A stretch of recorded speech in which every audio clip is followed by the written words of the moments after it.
Welcome everyone to another VR developer chat. This is Gunter, and we are hanging out and talking to RedOfPaw. Woo! Hello, good to be here. Yay. Yeah, man. Hey. Yeah, thanks for coming I out. am whispering. Oh, that's good, man. No, I'm more than happy to be here. It's like 2:47 in the morning, so I wouldn't normally be here, but Right. here I am.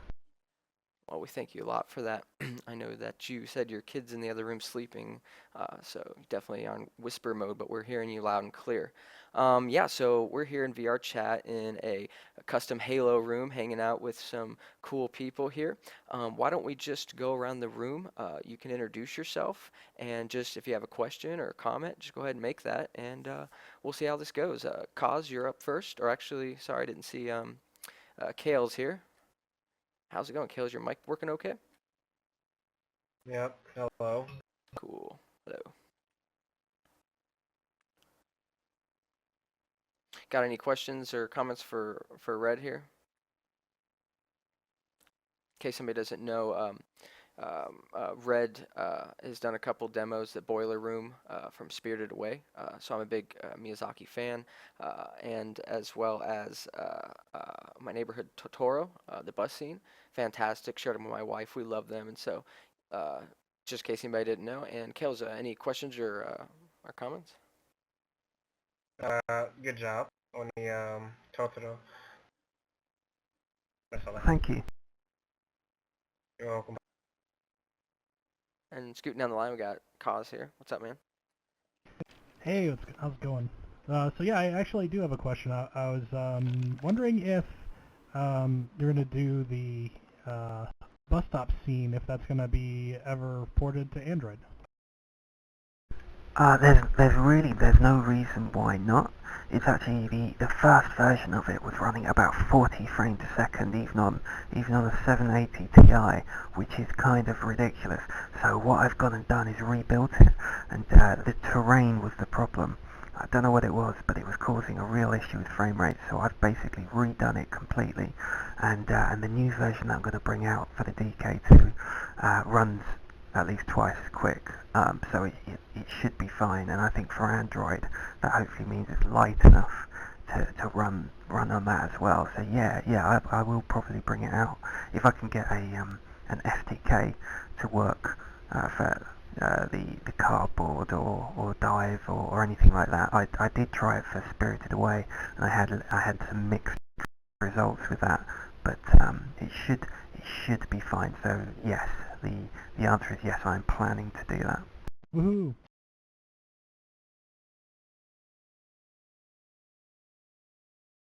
So, I have a question. How long did each of those two scenes, or I guess those experiences, take you? And I guess what experience do you have from the past that allowed you to crank those out and make them so well?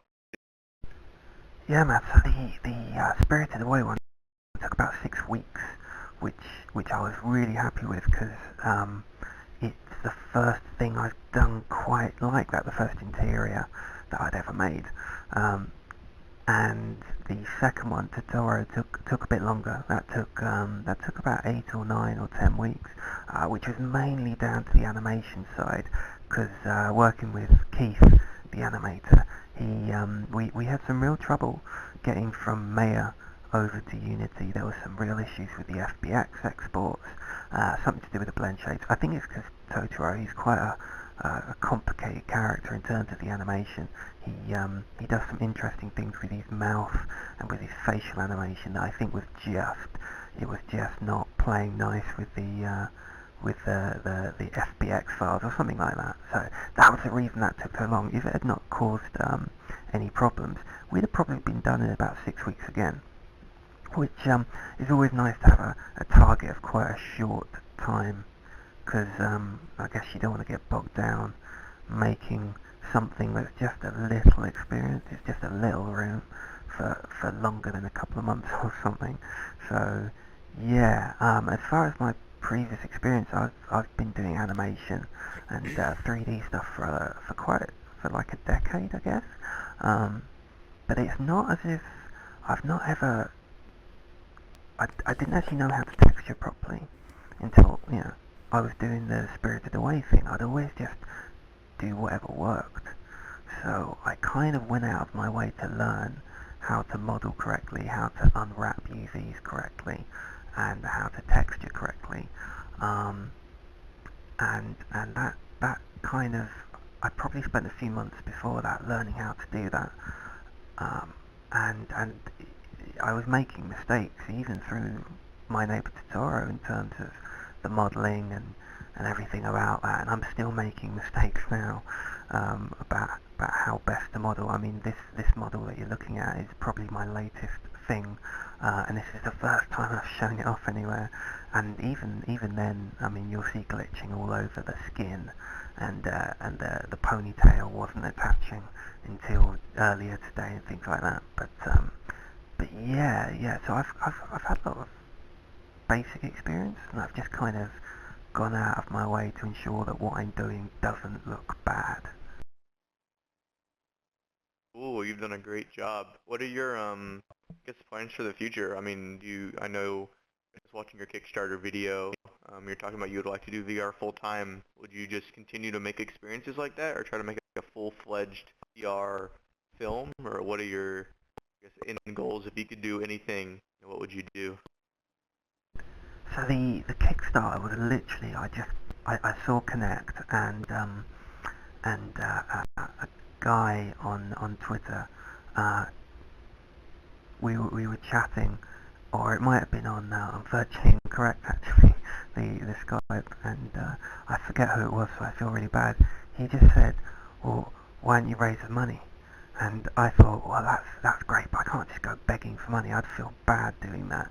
And then I thought, well, why don't I make something and just do that?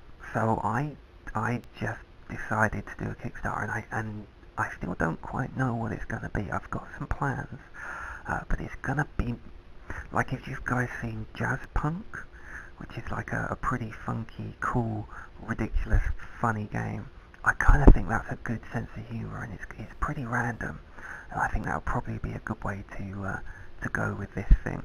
But this is basically just to get me to connect. So it's not actually in my long-term plans. As such, what I actually wanted to do was to go on and look at more narrative experiences and storytelling and things like that. So I'm actually looking to do a couple of film-like experiences, basically like short films in VR. And the interesting thing about that is, because I think you don't want to just make a short film in VR. You don't want it just to be as if it's a short film, but you're looking around with your head. I think having some kind of player interaction, some kind of player agency in that to control the experience is kind of probably a good idea for that. And so I'm looking at ways that the player, the way they're looking, what their sight line is, where their gaze line is, how that affects the direction of the scene. And so if they're looking away from a character who's doing something, then either what they're looking at will become part of the story, or the character will do something to either divert their attention back, or maybe they'll just, pause and wait for the player to look back, and the story will flow and ebb that way. It's an interesting thing to look at, and it's trying to do it in such a way that is interesting for the viewer and is not distracting or weird, or just doesn't feel right. I think it's all about building presence, and there are ways, I think, in a story, in a film, you might want to crash into an action scene or something that's going to grab someone's attention. In VR, I think it's good to build presence up by allowing the viewer or the player to kind of get into it and to appreciate the setting they're in before hitting them with anything too hard. So yeah, I've got a few ideas for that, and eventually, games as well. I mean, it's one of those things where you kind of come up with 10 different ideas, and then you've got a list of how you want to approach them and which you want to do first. So doing the Kickstarter kind of gives me a bunch of work to do, but I kind of think it'd be fun because I can experiment with it and and do some wacky stuff I might not be able to implement in some of the more serious projects. Cool, cool. That's awesome. I can totally see some like VR film where you could walk around and watch it over and over and over again and see it from different points of view and see like different areas, different things going on that you missed the first time because you weren't looking in that direction or in the right position. I think so. I think also though it's one of those things where you don't necessarily have to have. I think being able to walk around might mean that the player wanders off too much, and so having a fixed position can possibly that's basically like the camera position, and so what you can do is direct it by changing the camera position so the player cuts around, sort of teleports around as a camera would cut, that kind of thing. It might give a little extra control over the storytelling in that sense. It's a different sort of experience. It's not what you might expect, but I think it might be a good one. So that's something I'm looking to experiment with next. Gotcha. Cool, cool. I'm looking forward to whatever you make. This avatar actually is for the Spirited Away boiler scene. So my plan was to basically recreate that with all the characters and all the animation and everything like that to test some of the ideas out, just because I had it already. So this is basically the finished game asset that would be in that, and yeah, I might do that and test that out. Nice. So weird Excellent. watching these little fellas running around. Yeah, I actually really like it. They keep Me chasing each too. other. It's pretty funny. Yeah, it looks fun. I'm having a lot of fun. Who else has a question? It's like playing tag. We need the Benny Hill music. Don't mind us. Well, I have one question. I'm Nate from Team Metatron. We're trying to do some various VR things that we haven't really talked about a lot yet. One thing that I'm kind of worried about regarding projects like the Ghibli stuff is, are you at all concerned that you're going to get cease and desist letters at some point in the future? Do you think that the lawyers are going to come and shut some of these fan projects down? It is a concern. I mean, I know that Ghibli, particularly, are pretty hardcore on their IP rights. I think at the moment it's flown under the radar a bit. I'm pretty sure they know about it, but they haven't. There's been nothing from them. There was actually an attempt by Oculus to have Totoro at the anime convention, the Anime Expo, where they showed off Sword Art Online and also the Hatsumi Miku stuff, and they wanted to put on Totoro, but I think that was a bit late in the day, and they didn't actually have any luck with that. But I mean, it's amazing that they even thought of it. Really, it would have been pretty awesome if that could have happened. But yeah, it is sort of a worry. It's a worry in the sense that it could well happen, and I think eventually it will happen to someone. But I think my experiences are so small and they're pretty limited. I think if they were full games or anything like that, there might be a bigger issue. I think at the moment it's something they can happily ignore, and it's not really a problem. But in the long term, yeah, I think that's going to happen. I think that people will get shut down from doing particular ideas, so which is kind of why I want to move on to original projects that aren't likely to get in trouble that way. It's a great question. Yeah, I And think that's a good approach. sorry, Nate, you're just a little low for me. And before I was muted, I had some stuff happen in the house, but I'm just going to move a little closer. And did you have any other questions?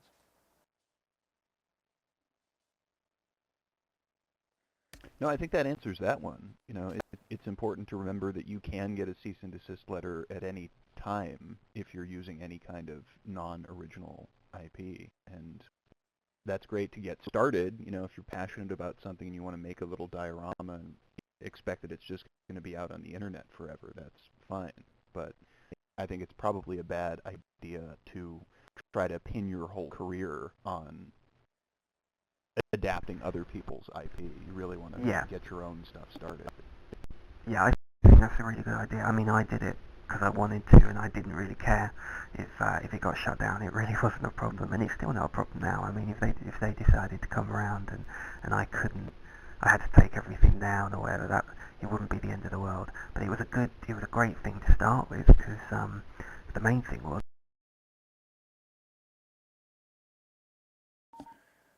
Can't hear you, Red. No, I can hear you. You The might have main thing disconnected. was, oh my god, Yeah. Oh, no, we must know. Sorry, my computer was about to restart, so it Oh, just yeah, flashed me I up a hate that. message. Yeah. But I'm here now. Where was I? I was saying, yeah, I don't really mind if it gets shut down, but equally it is a good thing, because, you know, the art style is amazing, and that was one thing I wanted to create. I wanted to make something, and I thought, well, I want it to look good.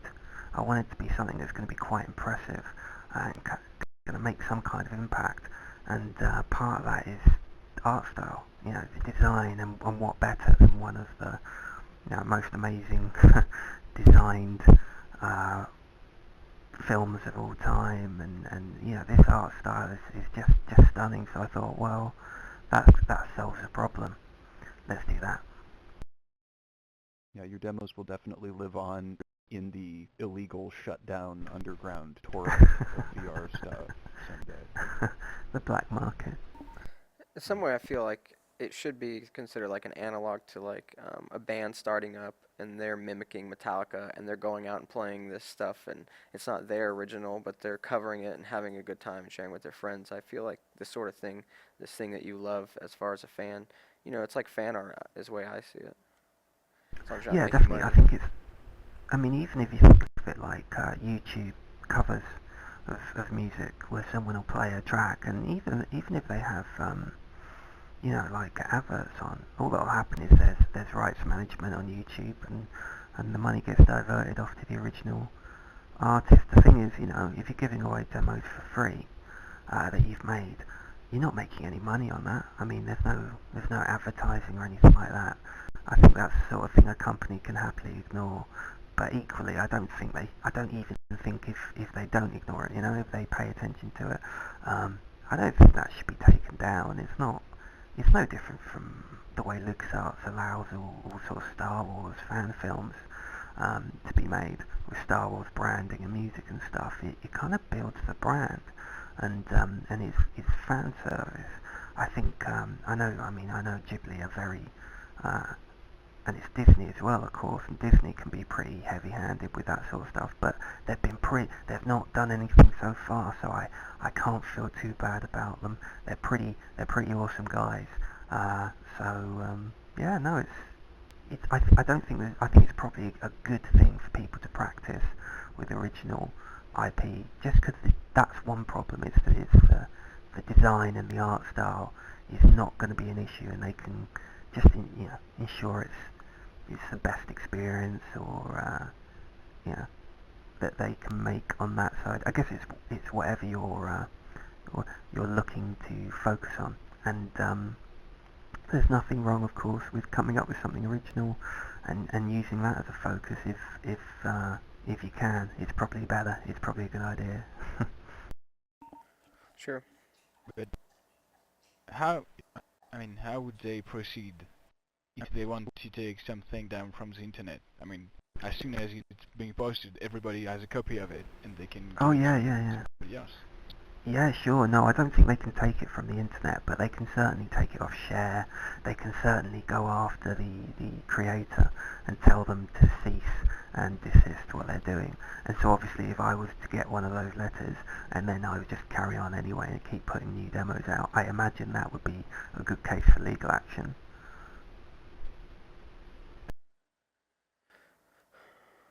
Excellent. Looks like Jesse has joined us. He's looking slick over there. Hey Jesse. Hey, how's it going? Hey, Jesse. I'm good. I got so stuck in the worst traffic today you wouldn't believe. Do you like the mini tutorials? Those are awesome. Yeah. Who is the mini one? We should all Yeah, turn into Olivier those. made this one smaller. Oh, can he? I just made a smaller one. And Red, you should try it too, because being a small avatar is actually interesting because you're running around and everybody's, you know, really big. I put the link on the chat. Oh, excellent. Thank you.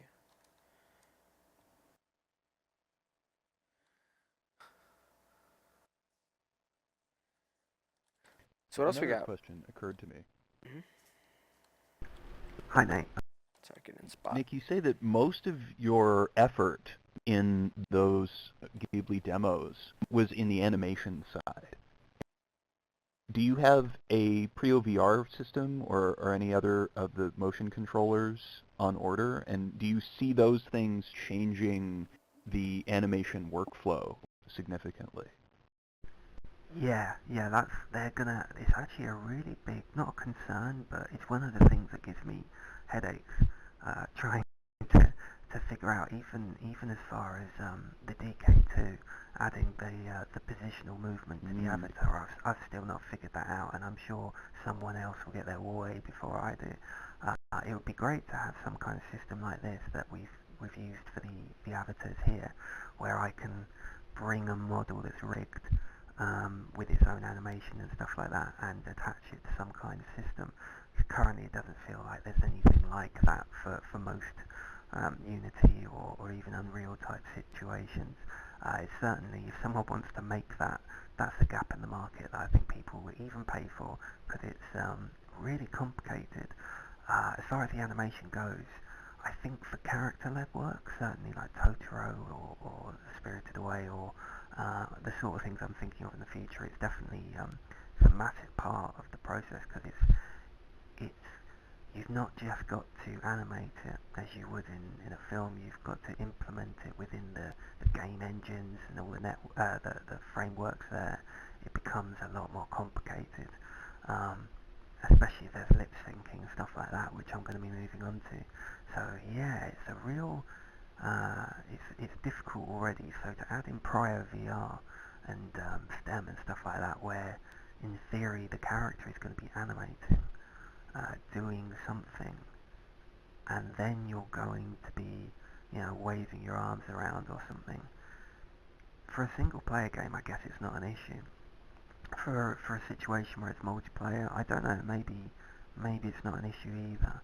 It's going to certainly take a lot of experimentation, and I imagine Prio VR and STEM and Control VR and whatever else Oculus is coming up with, I think obviously it's kind of down to them to ensure that SDK is easy to use, and so people who are not necessarily that technically minded for control schemes like me can make good use of them, because it's a limited. With Prio and STEM, it's already a limited market, and I guess they don't want to follow. There's a giant mini Totoro, which is very cool. I guess they don't want to follow the problem with Move on the PlayStation or with Connect, where support is so limited that people don't buy it, and people don't buy it because the support's so limited. It will become a vicious circle of no one buying it. And I think we do want to see that. I mean, especially right now, I'd love to be able to be moving my arms around and stuff. So having a good motion control situation is in everyone's benefit. I'm looking forward to seeing what Oculus does. I'm hoping that Connect, they'll show something or announce something. I've no idea if they will. I've certainly heard rumblings that there's something coming out. I mean, there's probably people in this room who know more than me. That's a great answer.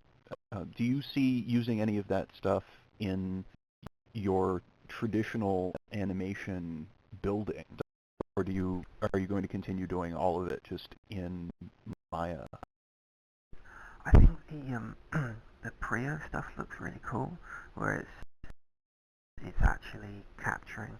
The problem is I've not yet seen it where there's no glitches Mhm. or there's always an issue with the feet not quite connecting. It would need to be cleaned up a So lot. either you, yeah, I think it probably can be. It's one of those things. It's whether the cleaning up is a more efficient thing to do Right. than to hand animate. I think it's definitely the Prio suit. Definitely, for instance, looks great, and I would love to try that out. I certainly, even from the point of view of using it to capture animation, and then using that as a template to then reanimate hand animation to, sort of as a as a kind of guide that you can trace round if you like, something like that. I think that could be really cool. So you get your performance capture, and then that's just a reference. It's kind of like Mhm. a 3D rotoscope. Yeah, exactly. Yeah. That's exactly what I was thinking. And I think that would be a really exciting thing to do. At the moment, I think maybe the cost of a full Prio suit is a little bit beyond my budget, but you know, we'll see how the Kickstarter goes.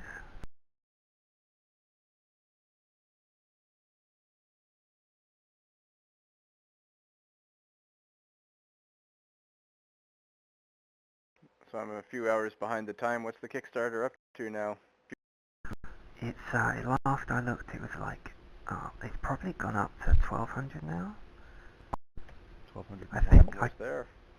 1,201, right, yeah, we're nearly there within the first day, which is brilliant. Congrats, man. That's great. That's ridiculous. Yeah, no, it's brilliant. I mean, I kind of, it's nice because I'll be able to go to Connect, but also it's one of those things where, at the moment, if it hits the goal and that's it, that's great. I can go to Connect. I can make a fun little game. It would be nice for it to go a bit higher, just so I can justify spending a lot more time on it and making something that's more than just a little fun and is actually quite a good.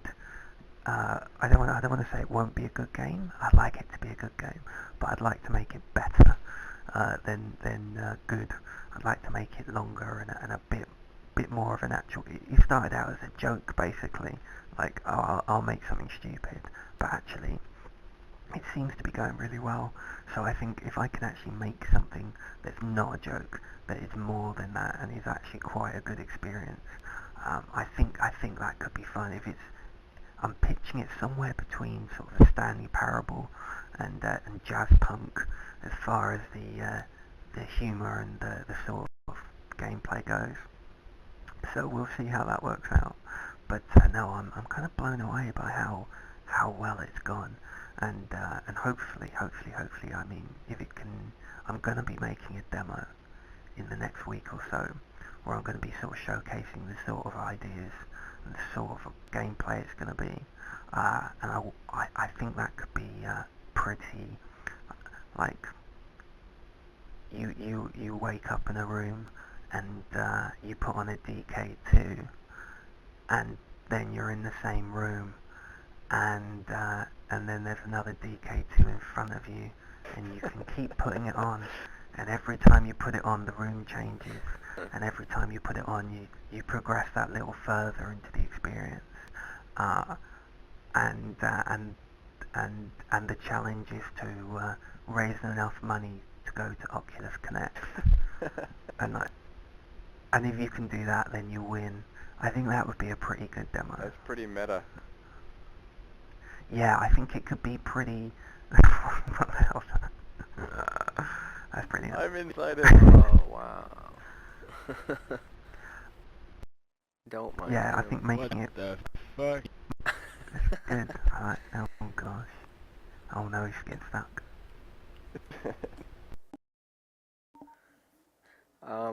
So you won't be doing another demo, from a Miyazaki demo. But say you were, did you think about what would be next? I'd like to actually go back to, like I was saying, go back to Spirited Away and actually redo the entire scene as it is in the film, with all the characters and all the dialogue and stuff like that, and experiment with some of these ideas of direction and doing VR films. I think that could be quite interesting. If if I was to go back, if there was a way to go back and do something a bit more officially, then it would be cool to do something from either Nausicaa or Princess Mononoke, because Princess Mononoke is probably my favourite. That's Sure. probably, I think, the best story of any of the films. Certainly the best. Epic. It was my first, actually. Yeah, epic, and I think it was after Howl's Moving Castle that I watched that one in the end. But it's definitely my favourite now. I think it's probably the best use of theme and all the other ideas that Miyazaki approaches. And so yeah, that would be pretty amazing to do something based on that if I could. Nausicaa in particular, though, has a world that just, you can think of a bunch of different full games that you would want to go and play that would slot directly into all of that. Yeah, definitely. I thought just as an experience, wandering around the forest with all the insects and everything like that would be, amazing. Or even like flying over, a herd of olms, the big insect things. Or even, the giant walking biomechanical weapon thing, the super soldier thing, whatever it's called, destroying something. Things like that could be very cool. I mean, they're not, I wouldn't call them games, with just as they are. To have an actual game or something out of that, it would need to be, I'm not really sure, that's difficult, but it's a very cool setting that I think could make something quite exciting. You were talking about making a larger scene in Spirited Away, and I'm not sure, the traditional way of animating and all that could be done, but I'm wondering with things like pre-OVR, could there be a place for like volunteers to get in and act scenes out or help out and contribute in some kind of way there? Yeah, I mean, there's a place for that. I think you're going to see that. I think you're going to see people recreating their films by what's that called? Cosplay. They're going to, Sure. and LARPing and stuff. I think you're going to see people recreating films. The difficult thing, of course, is it's difficult for the game. I mean, even just in here, it's pretty awesome. I mean, this is pretty advanced as far as VR goes at the moment, but it's still, in terms of the way you're able to emote and the way you're able to express something. I mean, the acting is difficult in terms of facial expressions and things like that. So I think that's something that kind of leans more towards something like theatre, and certainly something like film, where a character can do lots of a character in a film can do lots of stuff that's going to be quite difficult to generate bespoke animations for, that can then be driven by an avatar that someone's controlling. I think that's going to become complicated and a bit not particularly fun very quickly. So there's definitely I think this is it really. There's such a ridiculous spectrum of things that VR can be, Totally. and what the experiences can be. It's going to take a lot of experimentation from people to figure out what works, what doesn't, and what is just not just a good experiment, but it's fun to do for people. Is a good experience. There's also more than one answer to each question, which is kind of interesting. Like Snowdrift, the ski game, goes against so many of the best practices, and yet it's found a niche amongst people who don't get motion sick, basically, who find it fun. So it's going to be like, pick your audience as well. One audience will prefer one answer, and one audience will prefer another. Yeah, I agree. I mean, exactly that, because even if it makes people sick, it might still be a good experience. It might still be something people want to do. I certainly think once the hardware's better, once we move past even the DK2 to the CV1, where a lot of the motion sickness disappears, and a lot of the software people who are making things get better, creating experiences that avoid some of the more obvious problems. I think you're going to find experiences diverging there as well, because people will be freer to get past those sort of best practices for a lot of it, or the best practices will change to reflect how easy the hardware is on people. Certainly if the hardware is doing its job, which it will do, I don't think there's going to be any... Reverend Carl has just turned up as an elephant.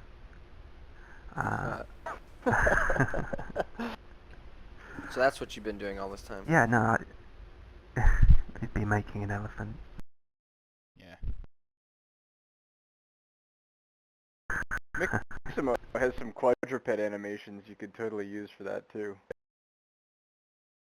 Yeah, this didn't work the way I wanted it to, did it? You should It be looks good. good, but it's not animating. It's not animating. Are you writable?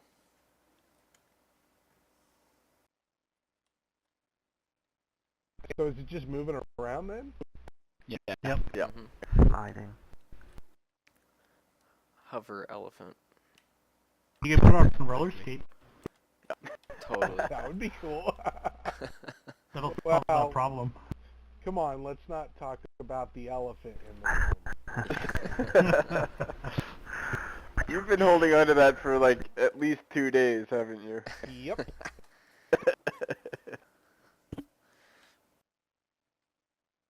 More questions.